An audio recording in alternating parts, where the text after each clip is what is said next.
Today I want to talk a little bit about cameras and the gear that I use. I've had a few questions and I thought it'd be quite a good idea to answer and show exactly which cameras I use and what I use them for. Now, it's fantastic timing because I have just upgraded my camera system. I have upgraded from this is the Canon EOS M3, which I've been using for the past year or so. It's a great little camera, but I have actually sold it. So what we're going to do is I'm going to package this up and get it sent off, and then we can get into the camera setups.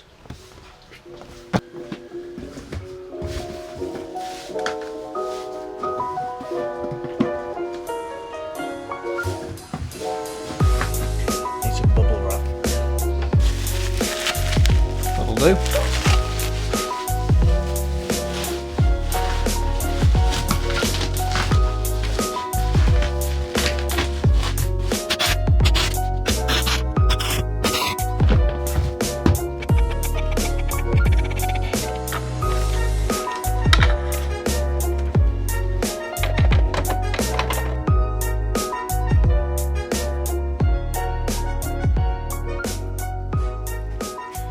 Oh, right, I've made myself a brew. Let's get into this camera. What's that thing that's flying around?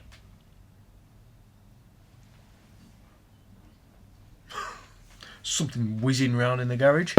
Probably going to suck me blood. Anyway, my camera setup has changed quite a lot through the past few...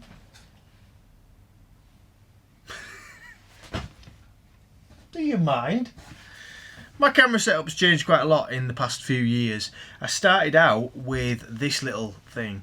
This is the Canon IXUS 220HS. A fantastic little camera. Records in 1080. It's tiny, it's brilliant, it's super fast. You just press a button and it's straight on. The only downside to it is the focusing isn't great.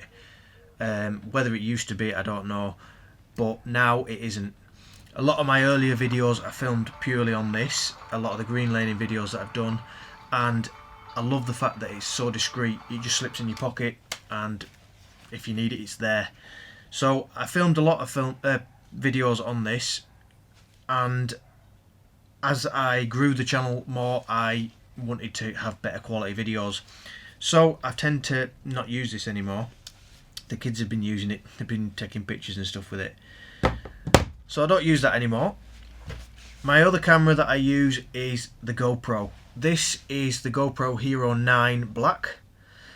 It's a fantastic camera, but I tend to find that with GoPros, I don't know what it is, but the colouring is off. It just looks odd. They have really versatile cameras, and I use this mainly for time lapses and for attaching to the Land Rover. It can go pretty much anywhere you want it to. It's waterproof and it's tiny, so this will always be in my camera bag. I only have one battery with it at the minute, so it doesn't get used quite as much as it should do, but yeah, fantastic little camera. You might be able to see on the prop shaft video that I did, I ground a bolt off into it, which has put some marks on the lens. Hopefully you can take them off. Yeah, you can take these off, so I will be replacing that. Next up is this little bad boy. Comes in a little case. It's an aftermarket case. This is my drone. This is what I use to capture all the big wide shots, the shots of the Land Rover and surrounding scenery.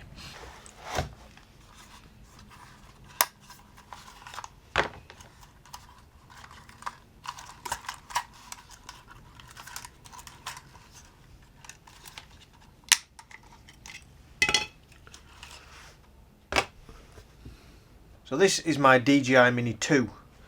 It comes with 3 batteries, which I have numbered. I like to keep numbers on my batteries so I know which ones I've used and which ones need charging. Tend to go from 1 to 3, and then you can't get confused. So this is the little drone that I use for following the Land Rover, capturing the scenic shots, all that kind of stuff. It is absolutely fantastic. The quality on the camera is really good.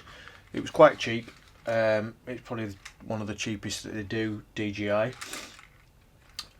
Also, with it being 249 grams, it is really light, and being under the 250 gram threshold means that you can fly it wherever, pretty much wherever you want, as long as you're not in no-fly zones like near power stations and airports and things like that. So it's fantastic for getting them kind of shots. The only thing that I will say that lets it down is, with it only being 249 grams, it is quite light, and if you've got strong winds, it does tend to get blown around a bit. So that's the only thing that lets it down. If you've got windy conditions, you can't fly it. Other than that, absolutely fantastic. The battery life is really good.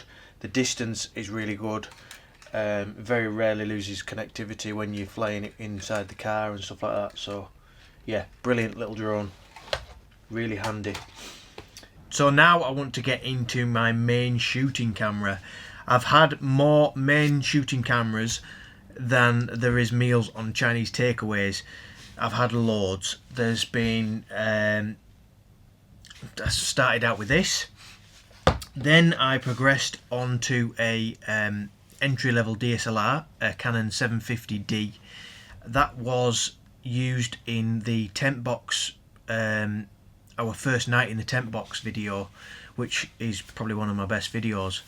The quality is quite good, but the auto-focusing, I just wasn't happy with the auto-focusing, which is a reason why I've changed quite a lot of my cameras. So I had that. I have also had the Canon S110, which was used in the Gummers How video. That was a good little camera, very much like this, a little bit bigger. But I found that the audio, because it didn't have a detachable lens, the audio was picking up the changes in the lens, the focusing and everything in the lens, the motors, so you could hear a bit of a clicking in it, which put me off. So that got sold, and I moved on to the DSLR, the Canon 750.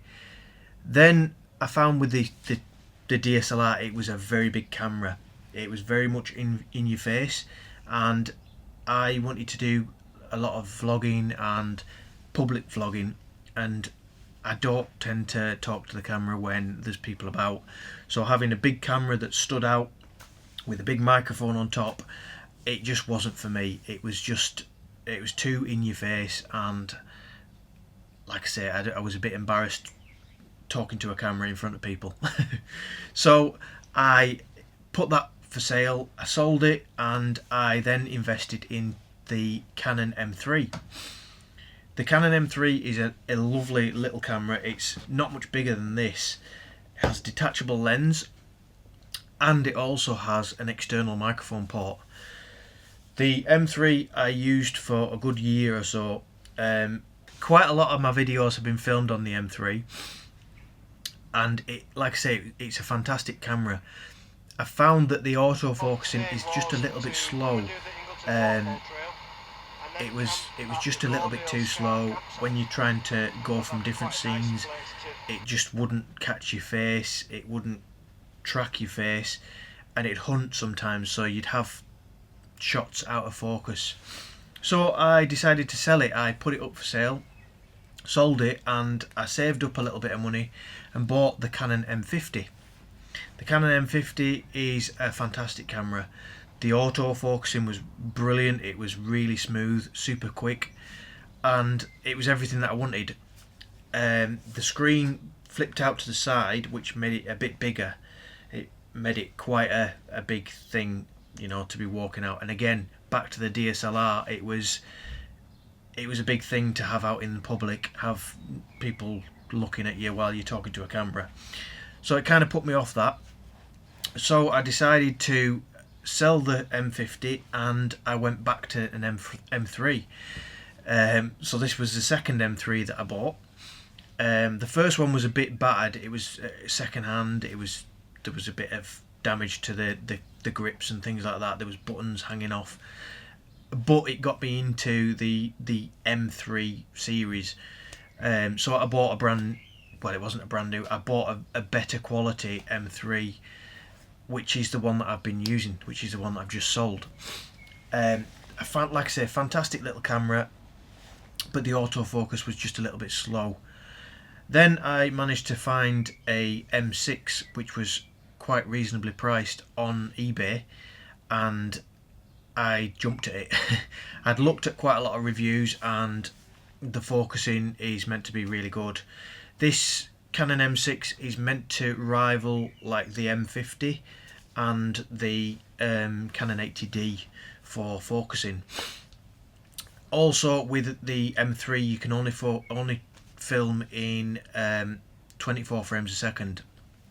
This M6 you can film in 50 frames a second, so you have the option to slow the footage down and get a bit smoother footage for B-roll shots and things like that.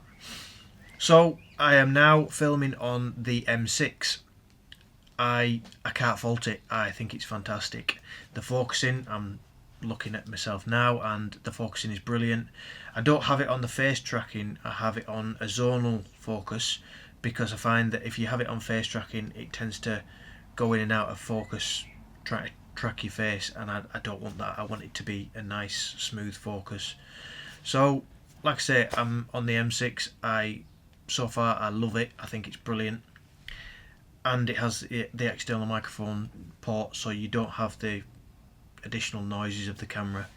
It has a flip up screen, and what I'm going to do now is I'm going to get the GoPro and I'm going to use the GoPro to show you my M6.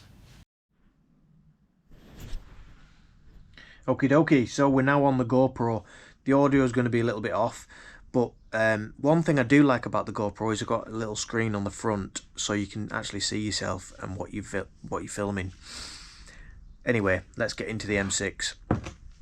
This is the Canon M6. Now, I have it on a Joby GorillaPod. I also have this little tripod here, which is a bit more sturdy. The GorillaPod is fantastic when you're outdoors. You can put it on pretty much any surface. So I have it on that at the minute. I've got the 15 to 45mm lens, which is nice and wide. The microphone is a Boya, and it just plugs in. It's just a simple microphone that plugs into this port on the side, and that gives you audio, really good audio. It also has the hot shoe at the top, so you can put an external microphone in there, but I find that when you have the microphone in the top there, you can't flip the screen up. The screen will only go so far, and you've got a big daft microphone in front of it. The size, I love the size. It's a fantastic sized camera. It fits nicely in your hand for when you're videoing yourself, and with it having a flip up screen instead of having an side screen, that then makes the camera a lot wider. This just flips up and it's still quite discreet, so you can still vlog in public and not a lot of people will notice. Also, with the camera having such fantastic autofocus, you don't really need the screen up to see yourself, because you know that you're going to be in focus, so you can actually use it like that. So yeah, this is the Canon M6. I am going to keep this camera for quite some time now. I've got no reason to change it. It's got good quality and it's nice and discreet. It fits in my pocket for when I want to go anywhere. If I'm going on holiday or anything like that, it's the camera that I can still take with me. Yeah, hope that you've enjoyed this behind the scenes version of how I film my videos. And if you have any questions, please pop them in the comments. I would love to answer them in a future video. Hopefully there will be some more videos out very soon. I apologise for the long delay with the videos, but yeah, I've been busy with work and stuff like that, so yeah. Anyway, thank you very much for watching, and we'll see you on the next one. Bye for now.